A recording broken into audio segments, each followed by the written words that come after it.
Hello, നമസ്കാരം. എല്ലാവർക്കും Nisha's world ചാനലിലേക്ക് സ്വാഗതം. എന്തൊക്കെയുണ്ട് എല്ലാവരും വിശേഷങ്ങളൊക്കെ? എല്ലാവരും സുഖമായി സന്തോഷത്തോടെ ഇരിക്കുന്നു വിചാരിക്കുന്നു.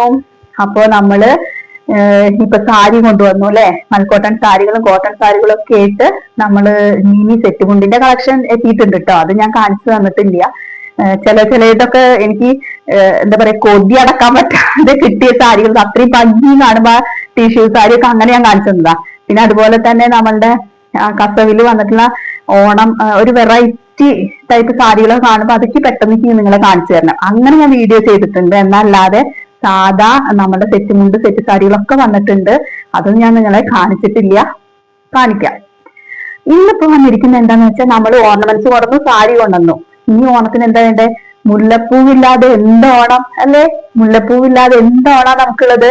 അപ്പൊ മുല്ലപ്പൂവ് എനിക്ക് വേറൊരു വീക്ക്നെസ്സാ. കാരണം സാരി, മുല്ലപ്പൂവ് ഇതൊക്കെ കൂടി കാണുമ്പോൾ തന്നെ കേരള തനിമ വരുള്ളൂ അല്ലെ.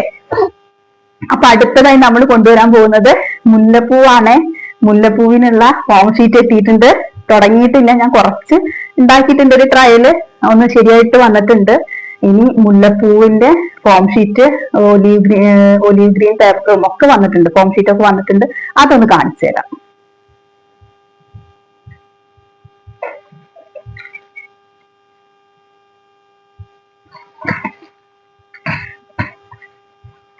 കണ്ടോ, നമ്മളുടെ പൂവുണ്ടാക്കുന്നതിനുള്ള ഇത് ഞാൻ തുടങ്ങാൻ പൂവാണ്. ഇന്നിപ്പോ എന്തായാലും കുറച്ച് കാര്യങ്ങൾ ചെയ്യും.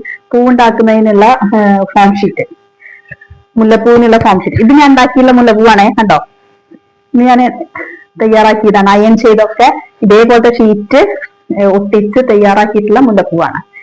അപ്പൊ ഇനി അടുത്തത് നമ്മളുടെ ചാനലില് മുല്ലപ്പൂ മേക്കിങ്ങും കാണാം. ജാസ്മിൻ മേക്കിങ്, ഫ്ലവർ മേക്കിങ് കാണാം. ഇത് അടുത്തത്. ഇത് പൂവുണ്ടാക്കുന്നതിനുള്ള അതിന്റെ പഞ്ച് മെഷീനും എല്ലാം സെറ്റ് ആയിട്ടുണ്ട്. ഇനി ഇതിൽ നിന്ന് ഉണ്ടാക്കി എടുക്കാനുണ്ട്. ഇതാണ് ഇപ്പൊ ഞാന് വരുത്തിയിട്ടുള്ളത് കേട്ടോ. അത് പൂക്കൾ ഉണ്ടാക്കാനും ഇത് സ്റ്റെം ഉണ്ടാക്കാനുള്ളതും. കണ്ടോ, സ്റ്റെം ഉണ്ടാക്കുന്ന കളർ കണ്ടോ? കുറച്ച് പണിയുണ്ട് കേട്ടോ, ഈസിയൊന്നും അല്ല. ഇത്രയും ഞാൻ ഉണ്ടാക്കാം. ഒരു പക്ഷെ എനിക്ക് എക്സ്പീരിയൻസ് ഇല്ലാത്തതുകൊണ്ടായിരിക്കും കുറച്ചൊക്കെ ഒന്ന് ശരിയായി വരാനുണ്ട്. അപ്പൊ ഇത്രയും ഉണ്ടാക്കാൻ കുറച്ച് പാടുപെട്ടിട്ടുണ്ട്. കാരണം ഇതെല്ലാം ഫ്ലവർ നമുക്ക് പഞ്ച് ചെയ്തെടുക്കണം. എന്നിട്ട് ആ മെഷീനിൽ പഞ്ച് ചെയ്തെടുത്തതിന് ശേഷം അയൺ ചെയ്യാനുണ്ട്. എന്നിട്ട് സ്റ്റെമ്മ് തയ്യാറാക്കാനുണ്ട്. സ്റ്റെമ്മൊക്കെ തയ്യാറാക്കി കഴിഞ്ഞാൽ അത് ഒട്ടിച്ച് ഡബിൾ എന്താ പറയാ, ഇപ്പോ 5 പെറ്റലും 10 പെറ്റലും ഉണ്ട്. അപ്പൊ അങ്ങനെയൊക്കെ വേണമെങ്കിൽ ആ രീതിക്ക് തിക്നെസ്സോട് കൂടിയിട്ട് സാധാ നാച്ചുറൽ ആയിട്ട് കാണുന്ന മനോഹരമായിട്ടുള്ള ഒരു മുല്ലപ്പൂ വേണ്ടെങ്കിൽ ഒരുപാട് പണിയുണ്ട്. അപ്പൊ എന്തായാലും എനിക്ക് താല്പര്യമുണ്ട്, മുല്ലപ്പൂവായി കിട്ടണമല്ലോ. എന്നിരുന്ന അതുകൊണ്ട് തന്നെ ഞാനതിന് ഇറങ്ങിത്തിരിക്കുകയാണ്. നിങ്ങളുടെ അനുഗ്രഹം ഉണ്ടാവണം. Okay, bye. ഇത്രയേ ഉള്ളൂ. Tata, bye bye, see U.